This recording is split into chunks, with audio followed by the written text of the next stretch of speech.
علماء اکرام کے بیانات سننے کے لیے ترغیبی بات چینل کو سبسکرائب کریں۔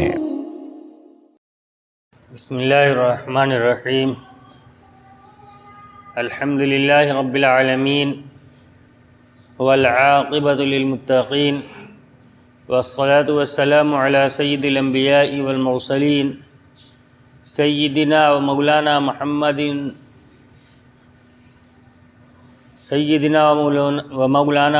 وعلی آلہ واصحابہ اجمعین۔ اما بعد فقد سئل رسول اللہ صلی اللہ علیہ وسلم ای الناس خیر فقال النبی صلی اللہ علیہ وسلم من طال عمره وحسن عمله ثم قیل ای الناس شر فقال من طال عمره وساء عمله او كما قال علیہ الصلاۃ والسلام۔ میرے محترم بزرگوں اور عزیز ساتھیوں،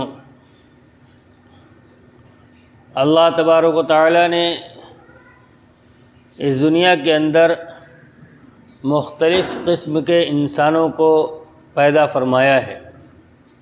اللہ تبارک و تعالیٰ نے انسانوں کے اندر فرق رکھے ہیں۔ فرق آدمی کی نسل کے اعتبار سے بھی ہے، اور فرق اللہ تبارک و تعالیٰ نے انسان کے اندر مال کے اعتبار سے بھی رکھا ہے۔ کوئی غریب ہے، کوئی مالدار ہے، مختلف قسم ہیں، اور اگر یہ ترتیب اللہ تبارک و تعالیٰ نے نہ رکھی ہوتی تو اس کائنات کا نظام خوش اسلوبی سے نہ چل پاتا۔ جو غریب ہے وہ اپنی تقدیر کی وجہ سے غریب ہے، اور جو مالدار ہے اللہ تبارک و تعالیٰ نے اس کے مقدر میں مالداری رکھی ہے، لہذا وہ مالدار ہے۔ لہذا نہ غریب ہونا کسی کے لیے باعث فخر ہے، نہ مالدار ہونا کسی کے لیے باعث عار ہے دین کے اعتبار سے۔ اصل میں ہمارے یہاں ایک مزاج بن گیا ہے کہ جس کے پاس مال ہے وہ دنیا دار ہے، اور جس کے پاس مال نہیں ہے وہ دیندار ہے۔ دو طرح کے ایک مزاج کے دو آدمی ہیں، دونوں نماز روزے کے پابند بھی ہیں، دونوں دین پر عمل بھی کرتے ہیں۔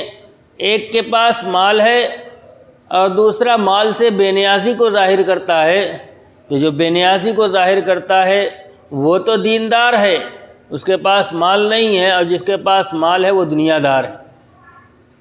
اگر مال کسی کے دیندار اور دنیا دار ہونے کی بنیاد ہوتی تو اللہ تبارک و تعالیٰ کی تقدیر کی وجہ سے جو آدمی مالدار ہو گیا اس میں اس کی دینداری گھٹتی اور اس کا الزام اللہ تبارک و تعالیٰ کے اوپر جاتا۔ کسی کی دیندار ہونے اور دنیا دار ہونے کا تعلق مال سے نہیں ہے، بلکہ اس کی اپنی زندگی کی اس کا جو اپنا مزاج ہے اس مزاج کی بنیاد پر یہ فیصلہ ہوگا۔ یہی وجہ ہے کہ عام طور پر جب بھی مال کے بارے میں گفتگو ہوتی ہے تو ہر اعتبار سے مال کی مذمت بیان ہو جاتی ہے۔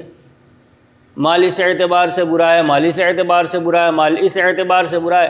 مال برا نہیں ہے، بلکہ عموماً ہوتا یہ ہے کہ جس کے پاس مال آتا ہے ساتھ ہی ساتھ اس کے اندر وہ ساری صفات بھی داخل ہو جاتی ہیں جو ایک مالدار کے اندر عام طور پر پائی جاتی ہیں، یعنی دکھاوا، نام و نمود، تکبر، مال کا بیجا اسراف، یہ ساری چیزیں اس کے اندر ساتھ ساتھ داخل ہو جاتی ہیں۔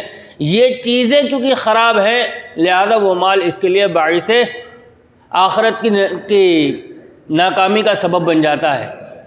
اسی کو سامنے رکھ کر یہ بات کہی جاتی ہے، ورنہ مال فی نفسہ نہ خراب ہے نہ اچھا ہے، بلکہ جیسا اس کے ساتھ معاملہ کیا جائے ویسا مال کا حکم لگے گا۔ بلکہ اللہ تبارک و تعالیٰ نے قرآن کے اندر مال کو خیر فرمایا ہے، اور خیر بھلائی کو کہتے ہیں۔ فَإِنْ أَصَابَهُ خَيْرٌ اطْمَأَنَّ بِهِ وَإِنْ أَصَابَتْهُ فِتْنَةٌ انقلب عَلَى وَجْهِهِ۔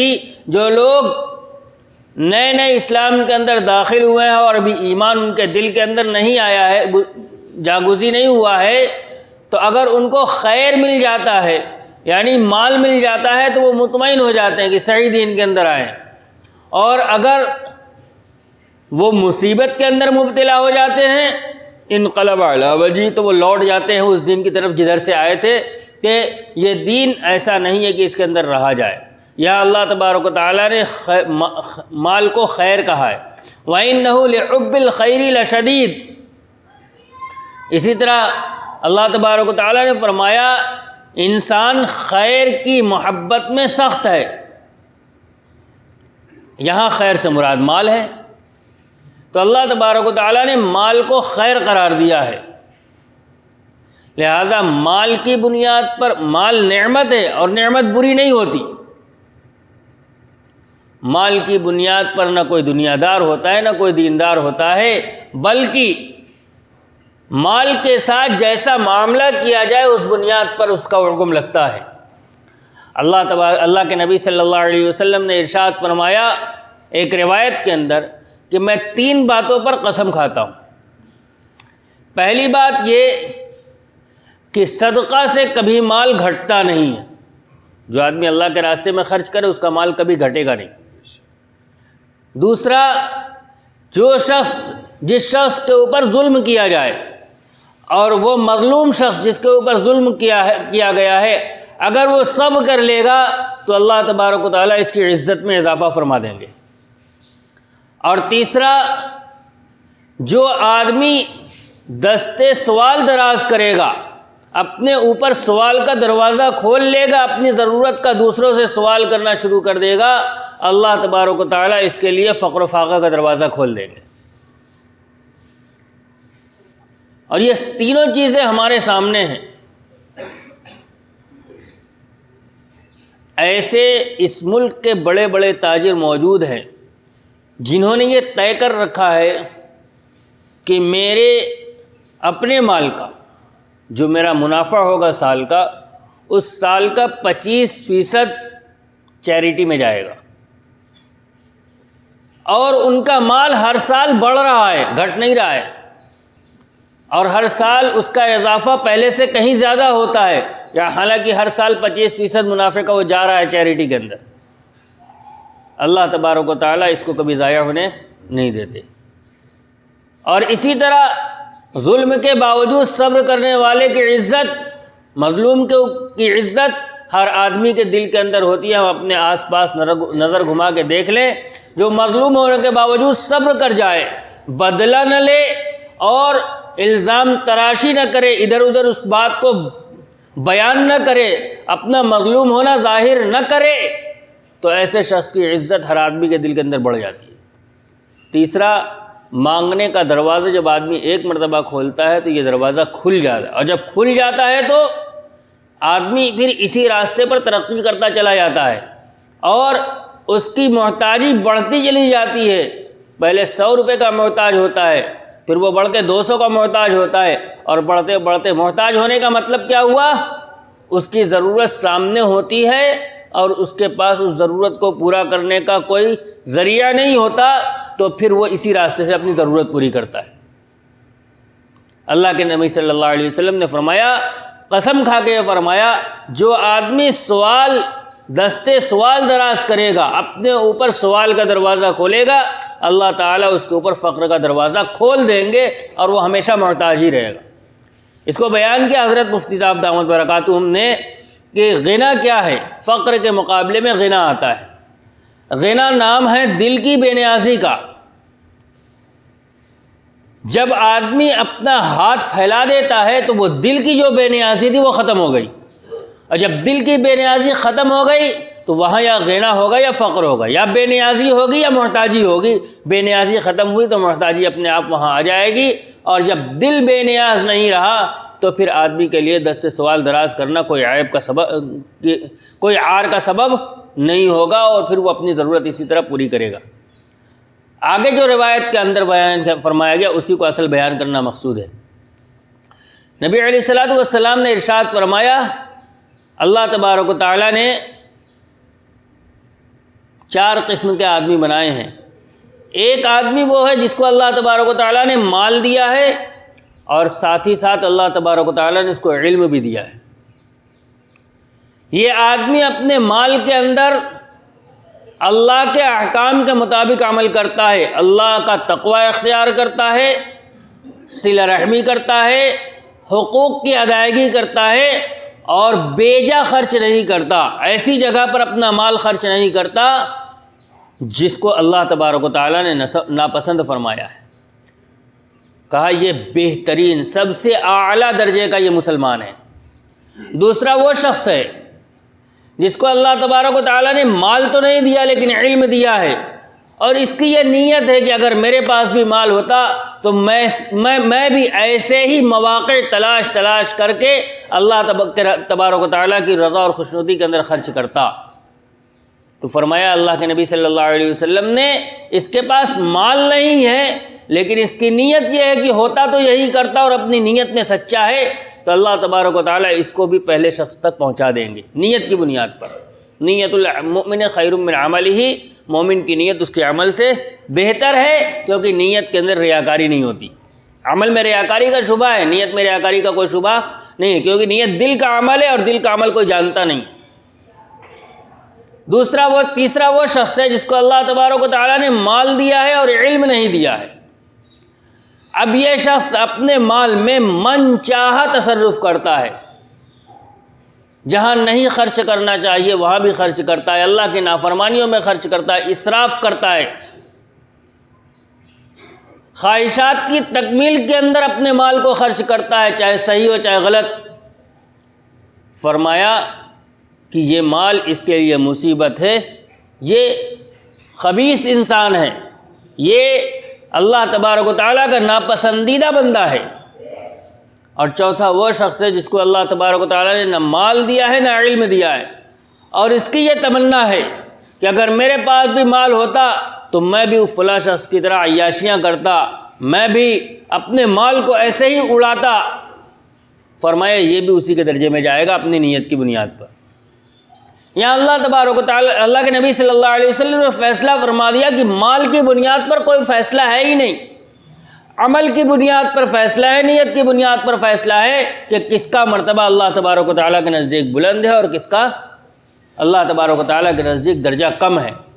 بنیاد عمل ہے، لہذا ایسا مال جو انسان کو اللہ تبارک و تعالیٰ کی رضا تک لے جائے اور اس بلند مرتبے تک لے جائے جو اللہ تبارک و تعالیٰ نے ایسے شخص کو عطا فرمایا ہے جو اپنے مال میں اللہ کی رضا کے مطابق عمل کرتا ہے، ایسا مال بہترین ہے اور اس کو پسند کیا گیا ہے۔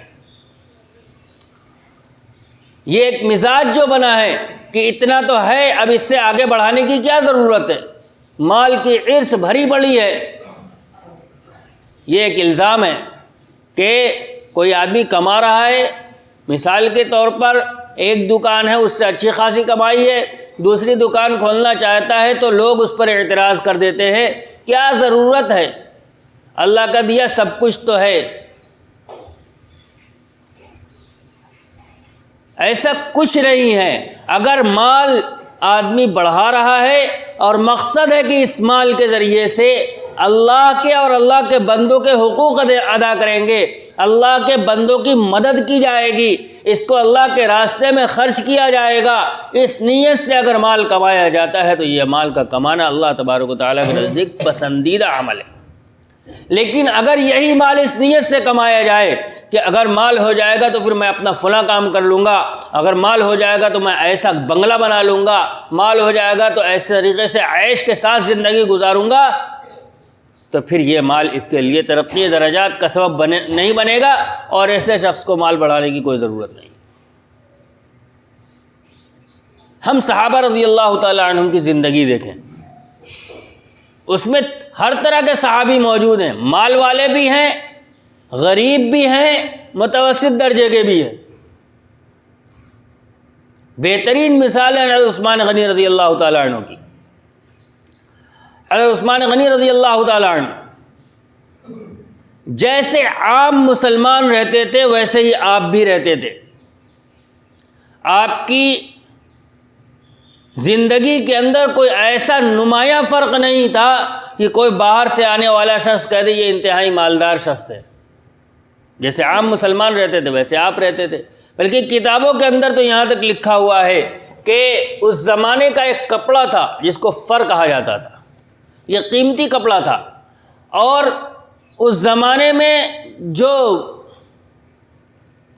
اچھے مالدار لوگ تھے وہ بھی اس کپڑے کا استعمال کرتے تھے اور جو متوسط درجے کے لوگ تھے وہ بھی اس کپڑے کا استعمال کرتے تھے. غریبوں کی دسترس سے باہر تھا. لیکن حضرت عثمان غنی رضی اللہ تعالیٰ عنہ نے اپنی پوری زندگی میں وہ کپڑا استعمال نہیں کیا اور نہ اپنے گھر والوں میں سے کسی کو استعمال کرنے دیا. اپنی زندگی سادہ رکھی. لیکن جب اللہ کے راستے میں خرچ کرنے کا نمبر آیا تو ہر موقع پر عثمان غنی رضی اللہ تعالیٰ عنہ کا نام سب سے اوپر ہے. مدینے میں ایک کنواں ہے میٹھے پانی کا. نبی علیہ الصلوۃ والسلام نے ارشاد فرمایا کون ہے وہ شخص جو اس بیر روما کو مسلمانوں کے لیے خرید کر وقف کر دے وَيَجْعَلُ دَلْوَهُ كَدِلَاءِ الْمُسْلِمِينَ اور اپنا حصہ بھی اس میں اتنا ہی رکھے جتنا عام مسلمانوں کا ہے. حضرت عثمان غنی رضی اللہ تعالیٰ عنہ نے پہلے آدھا کنواں خریدا پھر پورا کنواں خرید کر مسلمانوں پر وقف کر دیا. غزوہ تبوک کے موقع پر 3 مرتبہ آپ نے ترغیب دی. تینوں مرتبہ عثمان غنی رضی اللہ تعالیٰ عنہ نے اس اللہ کے راستے میں جانے والوں کے لیے ساز و سامان کا آپ نے وعدہ کیا اور وہ عطا کیا. ایک مرتبہ میں 100 گھوڑے یا 100 اونٹ، پھر دوسری مرتبہ میں 200، تیسری مرتبہ میں 300. اگر یہ اسی پر زیادتی ہے تو 300 ہوئے اور اگر ہر مرتبہ کا الگ ہے تو 100 اور 200 300، 300 300 600 ہو جاتے ہیں. کہاں تو عالم یہ تھا کسی کے پاس ایک بھی نہیں تھا اور کہاں حضرت عثمان غنی رضی اللہ تعالیٰ عنہ تنہا 600 گھوڑے دے رہے ہیں، 600 اونٹ دے رہے ہیں. واقعہ پیچھے بھی سنا چکا ہوں کہ مال آیا ہے باہر سے لے کر منگوایا ہے، مدینے میں قحط پڑا ہوا ہے، یہودی تاجر آ رہے ہیں آپ کے پاس، ہم کو دے دیجئے، دگنا دام لے لیجئے، تگنا دام لے لیجئے. نہیں دیا. کیا کہا؟ ہمیں تو اس سے زیادہ مل رہا ہے. اور پھر اس تنگدستی کے عالم کے اندر جب لوگوں کے پاس کھانے کو نہیں تھا وہ پورا غلہ اٹھا کر مدینہ کے فقراء کے اوپر تقسیم کر دیا ہے. من جاء بالحسنۃ فلہ عشر امثالها، مجھے تو اس کا 10 گنا ملے گا. اپنی زندگی سادہ رکھی ہے. کسی عمل سے یہ پتہ نہ چلے کہ یہ آدمی انتہائی مالدار ہے، بلکہ اپنی زندگی عام مسلمانوں کی طرح رکھیے اور جب اللہ کے راستے میں خرچ کرنے کا نمبر آیا ہے تو آپ سے بڑھ کر پھر کوئی نہیں. یہ اصل مال کا استعمال. اگر اس مقصد کے تحت مال کا اضافہ کیا جائے تو یہ انتہائی بہترین کام ہے. لیکن اگر مقصد الٹ جائے تو پھر یہی مال انسان کے لیے انتہائی بدترین مال ہے. عام طور پر ہوتا یہی ہے. مال جب آتا ہے تو ساتھ ہی ساتھ تکبر بھی آتا ہے، رعونت بھی آتی ہے. پھر اپنے غریب رشتہ دار اچھے نہیں لگتے، ان کے ساتھ اٹھنا بیٹھنا اچھا نہیں لگتا. اور جب مال آتا ہے تو مال کی نمائش شروع ہو جاتی ہے. نمائش کا کوئی موقع ہاتھ سے جانے نہیں دیا جاتا.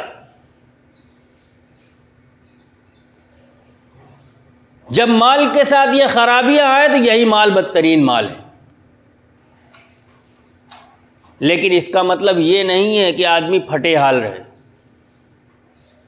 اللہ کے نبی صلی اللہ علیہ وسلم نے ارشاد فرمایا کہ اللہ تبارک و تعالیٰ کو یہ بات پسند ہے کہ اس کی نعمت کا اثر اس کے بندے پر نظر آئے.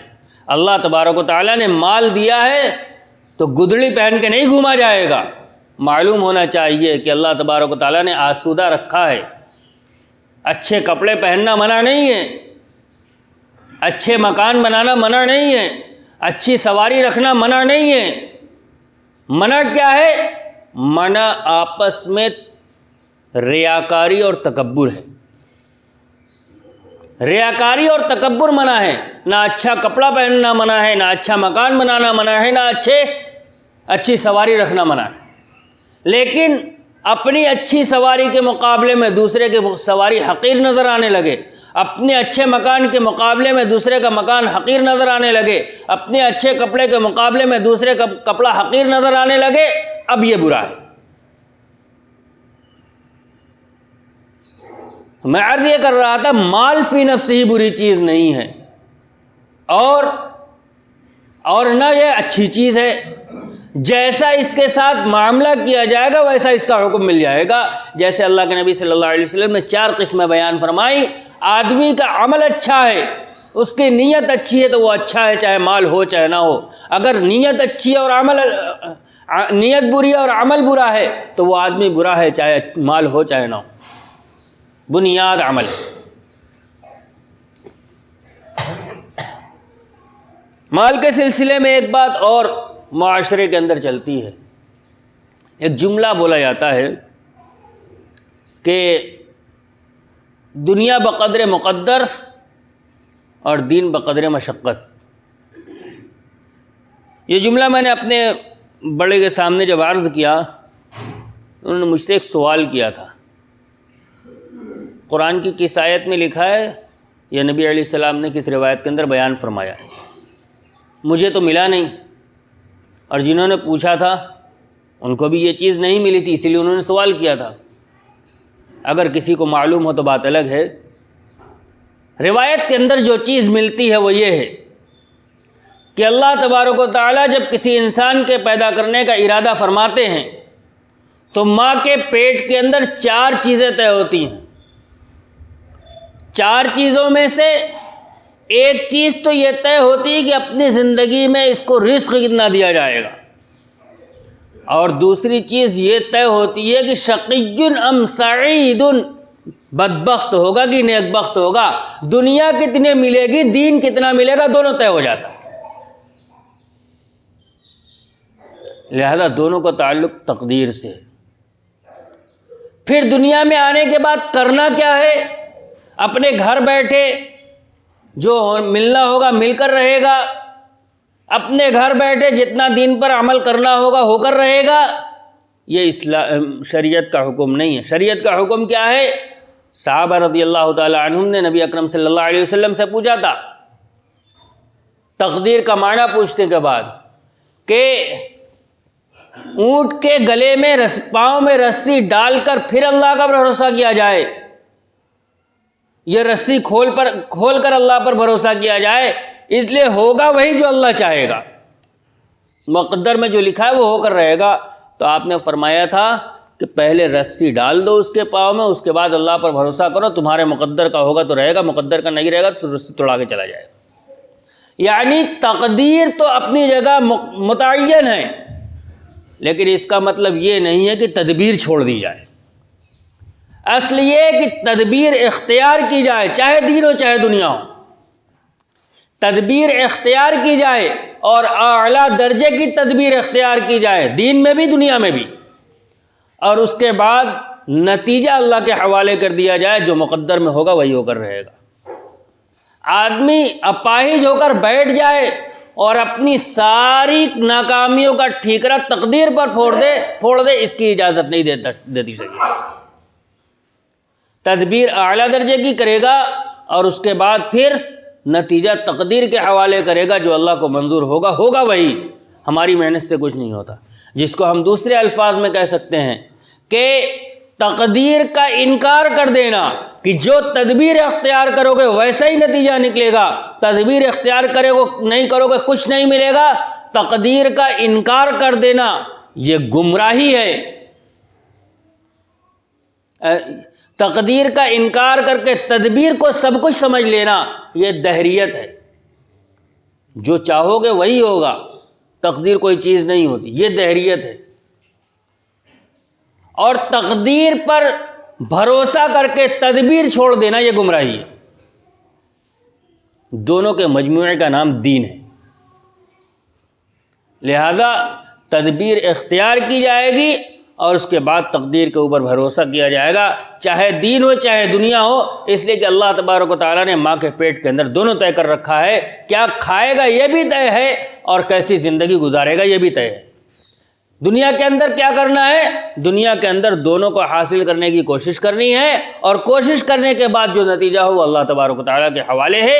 یہ اصل اسلامی طریقہ ہے زندگی گزارنے کا۔ پھر اس کے نتیجے میں مال کا حصول، میں نے شروع میں عرض کیا کہ مال فی نفسی ہی بری چیز نہیں ہے۔ جب آدمی کوشش کرے گا تو مال ہاتھ آئے گا۔ مال ہاتھ آئے گا یا کوئی ضروری نہیں ہے کہ تقدیر میں ہوگا تبھی آئے گا، کوشش کیا مال آ گیا ہاتھ میں، تو اب جب مال ہاتھ آ گیا تو پھر یہ اب عمل کے مواقع تلاش کرے اور اس مال کو اپنے لیے اچھا بنائے، اس مال کو اپنے حق میں بہتر بنائے، ترقی درجات کا سبب بنائے۔ ورنہ اگر ایسا نہیں کرے گا تو مال تو بہرحال خرچ ہوگا، صحیح جگہ نہیں خرچ کرے گا تو غلط جگہ خرچ ہوگا۔ کمانے کے اندر صحیح طریقہ اختیار کرے، خرچ کرنے کے اندر صحیح طریقہ اختیار کرے تو یہ مال انسان کی ترقی درجات کا سبب بنے گا، اور اسی کے ذریعے سے ہمارے معاشرے کی بھی ترقی ہوگی۔ ہمیں اپنے معاشرے کے اندر، مسلم معاشرے کے اندر اچھی تعلیم گاہوں کی بھی ضرورت ہے،